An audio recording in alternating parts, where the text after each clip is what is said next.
All right, Tara back here, and I am speaking with Janey Gray again today. Janey Gray is a financial planner, and she previously spoke to us about the benefits for everyone during COVID. And today we are talking about managing your finances during COVID. So we're getting a bit more personal with people's finances. And just we're going to go through this list of talking points. And if I have any questions, then I'll shoot them out to you and we'll take it from there. You bet. All right. So go ahead. Well, the first one I say, and maybe even the most important one, is to ask for help. I mean, first of all, you need to acknowledge you need help, and then you need to ask for it. And there's a lot of people out there wanting to offer help, either through your bank or through your institutions, through the government in terms of benefits.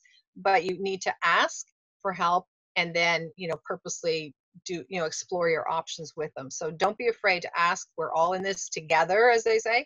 And please, reach out and don't try and figure this out on yourself. This is uncharted territory. Reach out to those experts and ask them to help you. Yeah. And I find that's really hard for a lot of people to do because finances is a very personal subject. Yep.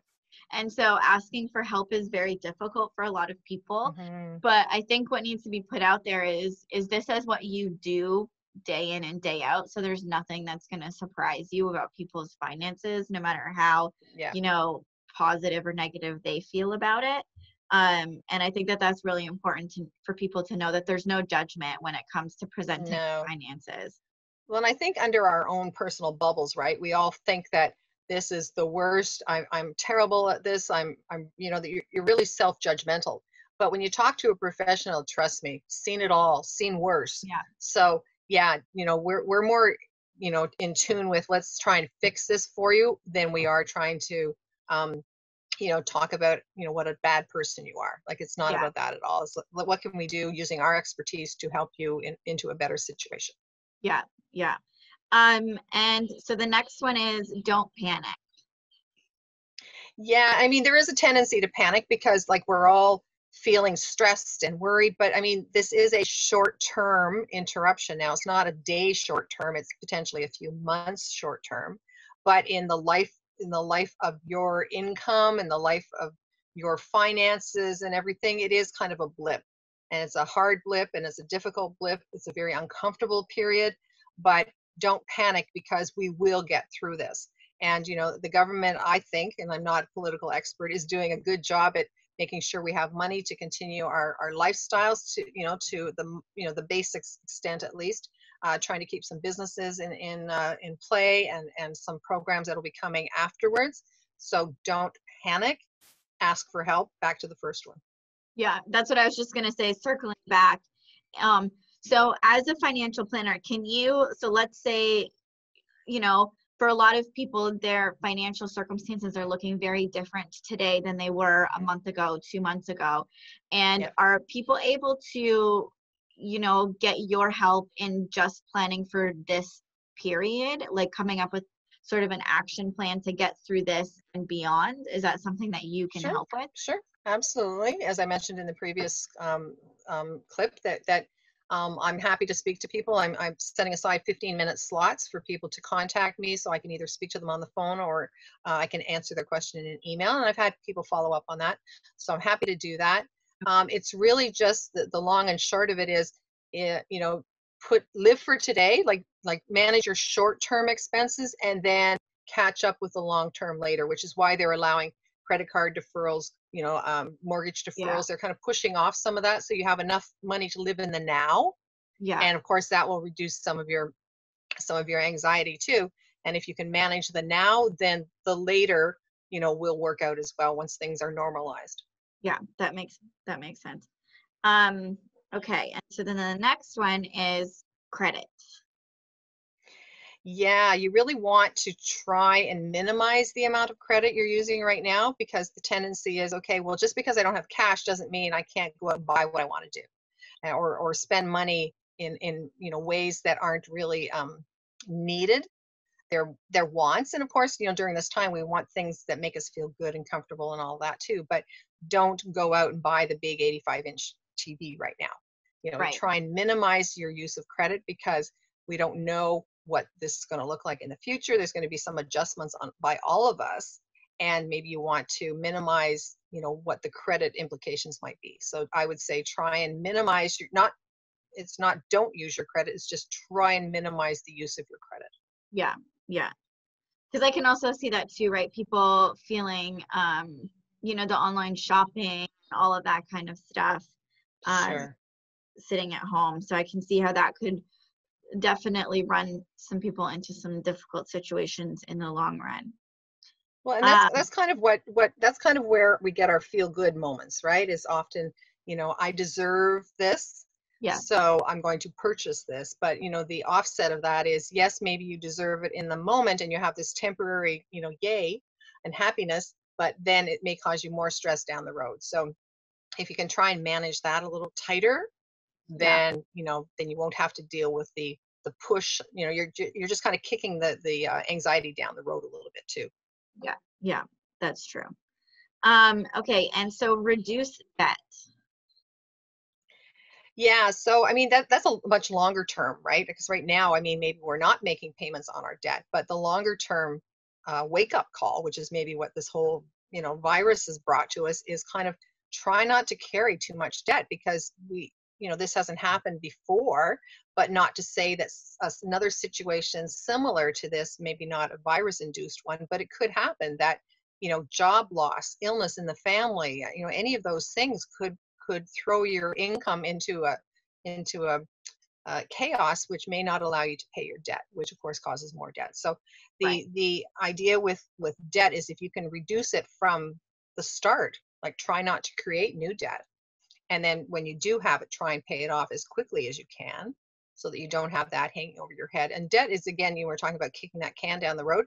Debt is very much often current pleasure, current spending, and all you're doing is kind of using today's dollars or tomorrow's dollars today, Yeah. right? Because you're borrowing it and you're going to pay it back tomorrow, but it's not really your money. It's someone else's money because you're borrowing it and you pay interest on it. Right. So if you can avoid that as much as possible, and maybe not now is the best time to start doing that, but if you can minimize debt and then always reduce debt going forward, I think you'll be in a much happier headspace around money.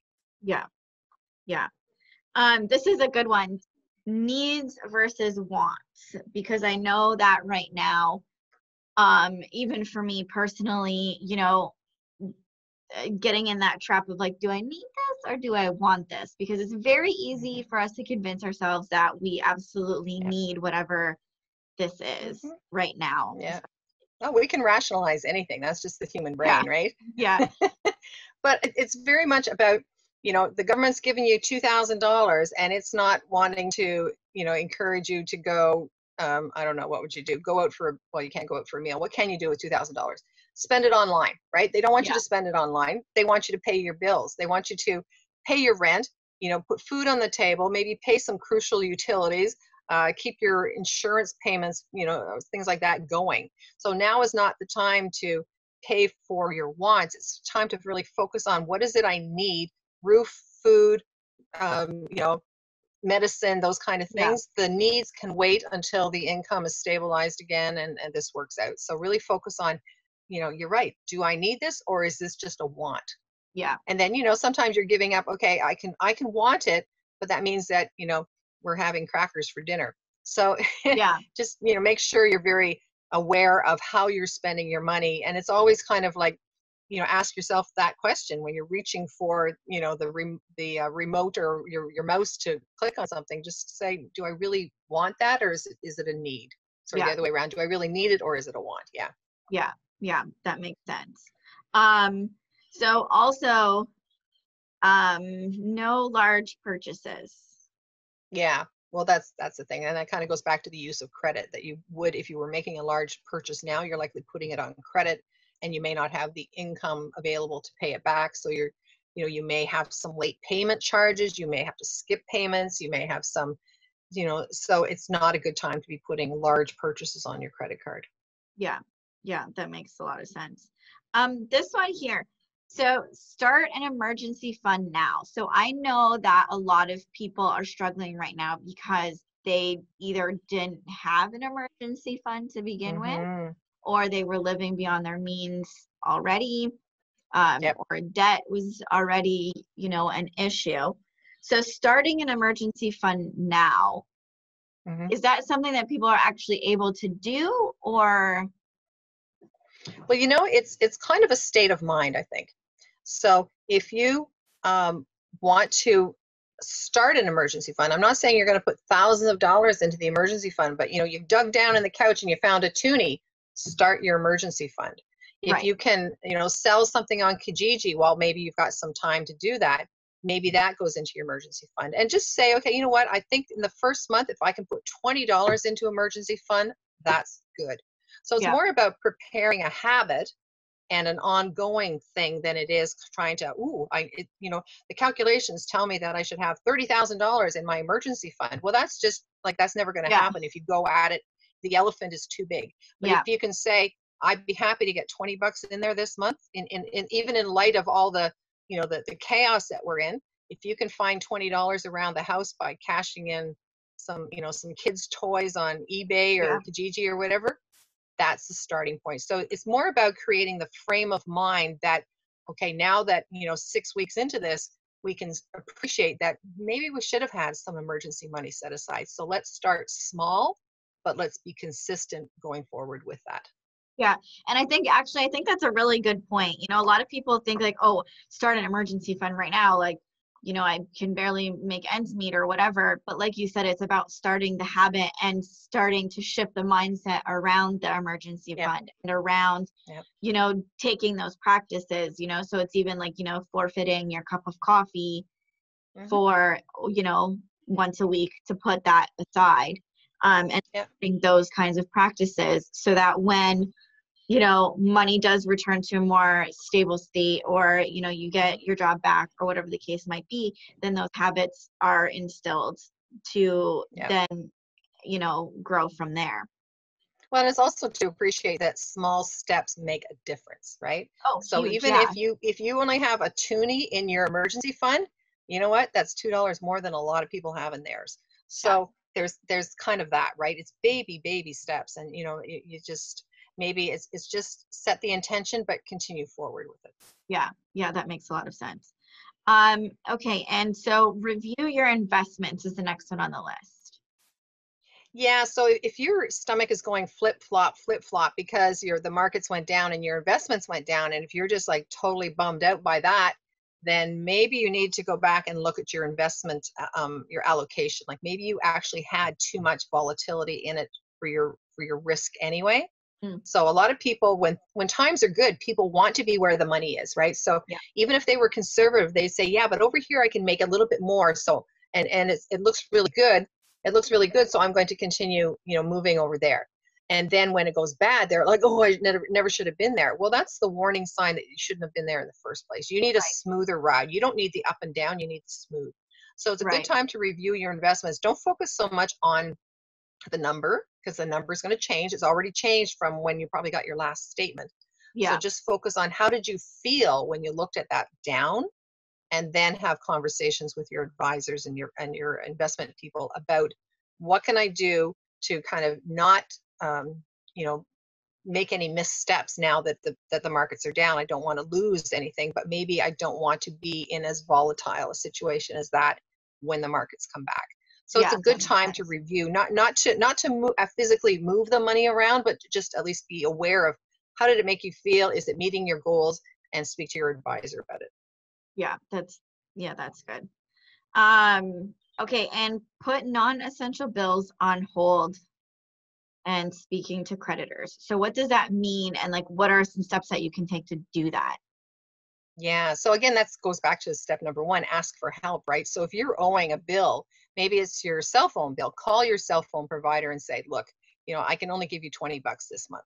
I know my bill's 150, but I can only give you 20. I'll catch up later. But you need to communicate with these creditors, because they're expecting you to pay your bill. And if you don't tell them otherwise, then they're thinking that you're just, either forgetting or forfeiting or whatever. And it looks really badly when you're trying to negotiate with them. So call them and say, I'm having difficulty. I'm willing to give you $20. I can afford to give you 20. just for good faith, really, and I'll make up the rest later. So talk to your advisors or your credit card people. What was the other part about that? Yeah, non-essentials. So there may be some non-essentials where, I don't know, maybe you borrowed money from grandma, and grandma, can you wait, grandma? Like, I'll pay you Yeah. back. I just can't pay you now. So make sure your channels of communication are open so Yeah. that people at the other end know what to expect. And I know it's probably, again, human tendency to kind of clam up about it and Yeah. just keep it in and not share it. And because, there's pride and there's embarrassment and all of that too. But until you tell the other party, here's this, and you don't need to go into a lot of detail. I'm only able to pay you this much. I will make the payments later, but I just wanted to let you know that this is all you can expect. So don't ignore, because that's not good on your credit scores and your credit reports, but still communicate with them as to what your intentions are, so they'll know that they've been in contact with you. They can check it off on their box at their end, and everything's much happier. Yeah. Yeah. Because I can see how the tendency would be to, let the bill pile up still in the envelope, or, ignore it in your email when it comes in, knowing that you're going to have difficulty to pay it. But what I'm basically getting from you is to be a little bit more open about finances, whether that's reaching out for help or negotiating with, with your non-essential bills or just your regular bills and creditors and all of that kind of stuff, is having kind of a bit more open mind when it comes to finances, because there are things that you can do and there are changes that can be made, even given what is going on with COVID-19 right now. Absolutely. And I think this kind of, if it illustrates nothing, it shows that, like, we're all having the same issues. Yeah. We're all having loss of income. We're all having bills piling up. I mean, we're all together. So, it's not like you're phoning your lender or your bank or something and saying, I'm the only one out there with this problem. Everyone's got the same problem. So if nothing, it's good practice that you can tell them the same thing they're hearing. So if you thought there was going to be judgment, well, there's even less judgment now, because everybody's in the same boat. Yeah, everyone's in the same boat to some extent, right? We're all being affected in some way. And I think that that's really important to know, is that we're all in the boat together at this current time. So, right now is, a pretty good time to deal with some of this stuff if you've been putting it off for however long. Well, that's why I've said, they're good steps to take, to at least consider them. Some of them make sense to put in place now. Some of them make sense to just start slowly as you go forward. And then some of them you can still continue even past the COVID crisis. So it's just good to adjust your thinking, look for more information, talk to people, if you have the time right now to do that, do some research, read some books, and just educate yourself a little bit more on some money spending habits that you can improve as you go forward, so that this crisis, if it happens again in some form, isn't going to be as hard hitting as it is right now. Yeah, I agree. And I think that circles back again to the ask for help, because I feel like a lot of people's mindsets sometimes are, well, I already can't make ends meet. How am I supposed to pay somebody to help me? But I know in my perspective is, if I'm not good at something, then reaching for a professional who is obviously more educated or has more skill sets in that area to assist me, right? Because then you're just running the hamster wheel and getting even further and further and further behind, trying to do it all yourself, when having somebody who can assist you in planning, or even speaking of like the emergency fund or all of that kind of stuff, who can help you to strategize and come up with action plans, is a lot more effective than months and months of trying to figure it out on your own sometimes. Well, most very much. Yeah. I mean, you can certainly, you can buy books, you can watch YouTube videos and everything, but they're so generalized that you're thinking, oh my God, all of that applies to me. Whereas someone can look at your situation, a professional can look at it and say, no, you don't need that. You don't need that. Here's what you need. So they can really cut to the chase much faster and have more individualized solutions for you than you thinking, I've got to do 100 things, when in reality, you only 30 things. Yeah. And that makes sense too, right? Is what's going to be most effective right now. I think is really important. Okay, so I think that was really helpful. Do you want to just remind everyone how they can get a hold of you?